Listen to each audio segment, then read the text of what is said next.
Hello everyone, আমি আবির। আমি আজকে দেখাচ্ছি আমার খরগোশকে। সে এখন ভুসি দিয়ে মাখা ভাত খাচ্ছে।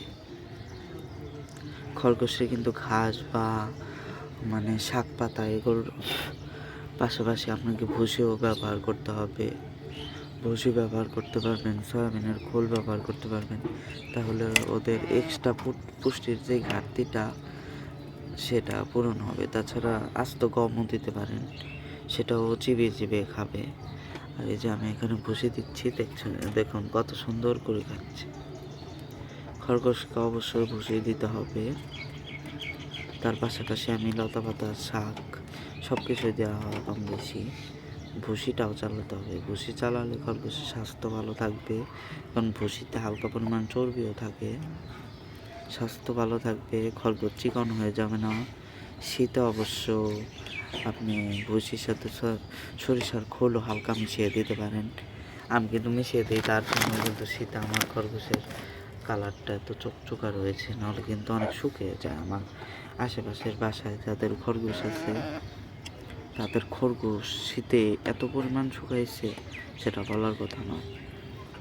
একদম ছোট্ট হয়ে গেছে, বড় বড় দেখতে খরগোশগুলো। তাই শীতে মাঝে মধ্যে আপনি সরিষার খোল চালালে কোনো অসুবিধা হবে না। আবার এরকমও করতে পারেন, যেদিন একটু বেশি শীত পড়লো সেই দিনই শুধুমাত্র সরিষার খোল দিয়ে দিলেন, সেটাও হবে। চামচের নিচ থেকে না খেয়ে উপর থেকে খা। দেখুন খরগোশ কত সুন্দর করে খাচ্ছে আগ্রহ নিয়ে। ভুসিটা খাবে, না শুকনো দিলেও খাবে, তবে খাঁচায় জল রাখতে হবে সেক্ষেত্রে। আর এরকম ভিজে দিলে আরও সুন্দরভাবে খাবে। আমি আবার হালকা পরিমাণ ভাত দিয়ে মিশিয়ে দিয়েছিলাম এই জিনিসটা। দেখুন কত সুন্দর করে খাচ্ছে। চামচের উল্টো পাশেও লেগে রয়েছিল, সেগুলো চেটে চেটে খাচ্ছে, চিবিয়ে চিবিয়ে। আর খরগোশের কিন্তু আমার মাথায় একটা তিলকের মতো আছে। ও কিন্তু এমনি ভালোই, কিন্তু ওকে ছেড়ে দিলে খুব একদম চঞ্চল হয়ে যায়, খুব চঞ্চল। এমনি ভদ্র,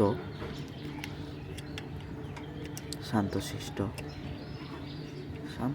না, তবে এমনি খাঁচায় শান্তশিষ্টই থাকে।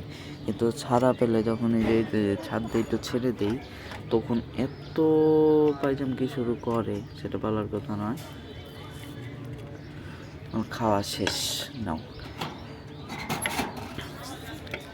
অল্প পরিমাণে খাওয়ালেও চলবে, সমস্যা হবে না। আপনারা চেষ্টা করবেন যে শাক ঘাস যাই খাওয়ান, তার পাশাপাশি আপনি 20% ভুসি বা সয়াবিনের খোল এগুলো দিবেন, তাহলেই চলবে। অত বেশি পরিমাণে দেওয়ারও দরকার হয়। 20%-এর মতো, সারাদিনের খাবারের 20%-এর মতো আপনারা ভুসি বা সয়াবিনের খোল, সরিষার খোল এগুলো হালকা হালকা করে সবগুলো উপাদানই অল্প অল্প করে মিশিয়ে দিয়ে দিতে পারেন। গরমে খাওয়ানোর দরকার নেই সরিষার খোল, গরমে সয়াবিনের খোল দিতে পারেন। কারণ সরিষার খোল দিলে আপনার খরগোশ মারা যেতে পারে। বেশি গরমে খরগোশের শরীর বলে এমনিতেই গরম থাকে, তার জন্য গরমে বেশি ইউজ করবেন। এই গুরুত্বপূর্ণ ভিডিওটি দেখার জন্য অনেক ধন্যবাদ সবাইকে। আর আমাদের চ্যানেলে যদি নতুন হয়ে থাকেন, প্লিজ একটু সাবস্ক্রাইব করে দিবেন। মুরগি বিষয়ক আমরা অনেক সুন্দর সুন্দর ভিডিও দিয়েছি, চ্যানেলে আপনি ঘুরলে বুঝতে পারবেন। এবং 45 থেকে 50 টাকা খরচে আমরা কীভাবে লেয়ার ওয়ান তৈরি করে 4টা মুরগির থেকে প্রতিদিন 2টা, অনেক সময় 3টা করেও ডিম পাই। বেশিরভাগ সময় 3টাই পাই, 2টাও পাই 3টাও পাই। ধরতে গেলে দেখা গেছে আমরা 70%-এর মতন ডিম পাই, 60-70%। এটা কিন্তু অনেক। লেয়ার ওয়ান খাইয়ে প্রায় এরকম ডিম আসে। লেয়ার ওয়ান ছাড়া যে আমরা এত সুন্দর ডিম পাচ্ছি, কীভাবে পাচ্ছি, এগুলো সব গুরুত্বপূর্ণ ভিডিওগুলো আমাদের চ্যানেলে দেওয়া আছে, আপনি চাইলে দেখে আসতে পারেন।